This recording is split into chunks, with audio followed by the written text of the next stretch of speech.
Nobody says. Now, I do got to say all of this is alleged, but for her to play 32 minutes, solid 32, she had 9 assists. She could still possibly pick up this 10th assist with 41 seconds left and get another double-double. She was 7 of 15 for the field so far. She was 4 of 5 on free. There's a heavy, almost unsettling silence hanging over mainstream sports media this morning.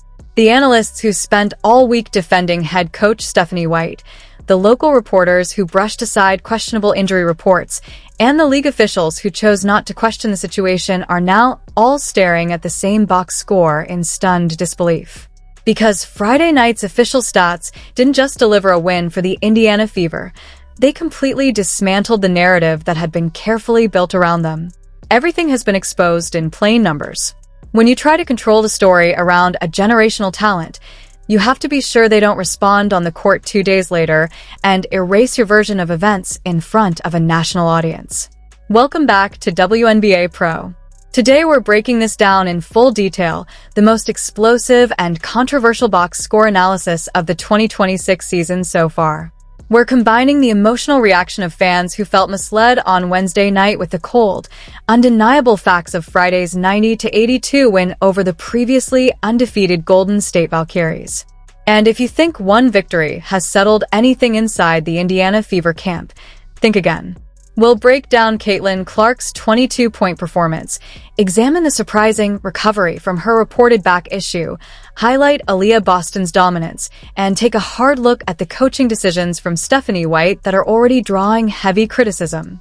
Let's set the stage and take a closer look at what might be one of the most controversial turnarounds of the season. Dart passes, bro. So, no, it was Janelle Sloan and Caitlin Clark.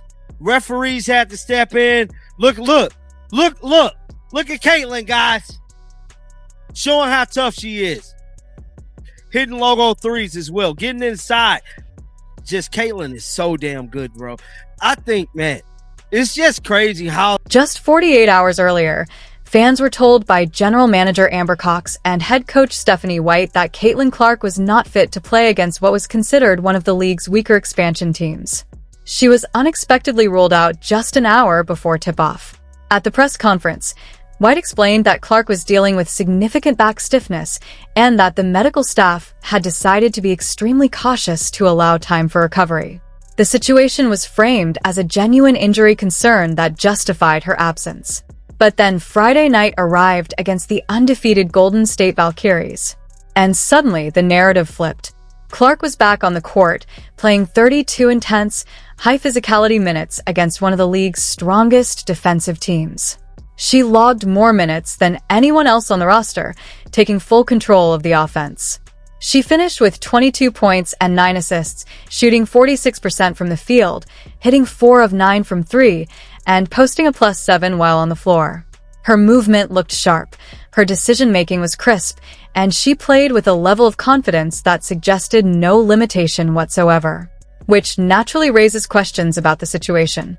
Because the difference between being declared unable to play and then immediately handling elite, fast-paced, full-court basketball at a high level within 48 hours is extremely difficult to reconcile. Lexi Hull doing it all on that defensive possession. Clark. Oh! From another stratosphere! This box score is being presented here as the clearest evidence yet of what WNBA Pro has been arguing all along. The claim is simple. The situation on Wednesday was not what it was made out to be, and Friday's performance is being used as proof of that contradiction. Whether it was strategic load management, a disciplinary decision, or something poorly communicated, the official explanation given at the time has left questions that the numbers now bring back into focus. What is undeniable is what happened when Caitlin Clark returned to the lineup. With her back on the floor, the Indiana Fever's offense immediately looked more organized and more dynamic. Clark finished with 22 points and 9 assists in 32 minutes, shooting efficiently from the field and beyond the arc, while maintaining strong overall control of the game. Her impact was reflected not just in scoring, but in pace, spacing, and decision-making. Aaliyah Boston also delivered one of her strongest performances of the season.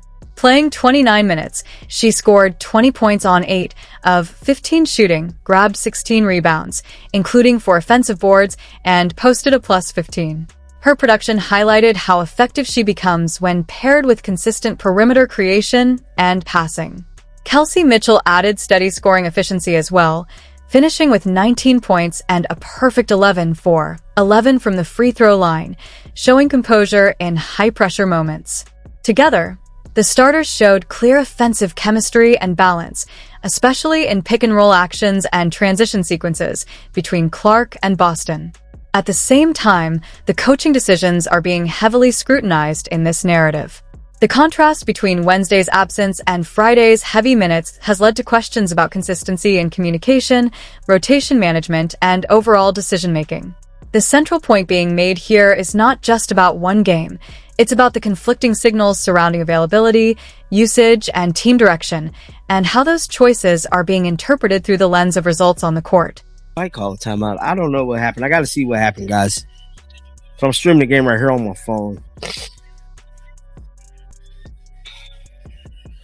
Why would the Fever call a timeout?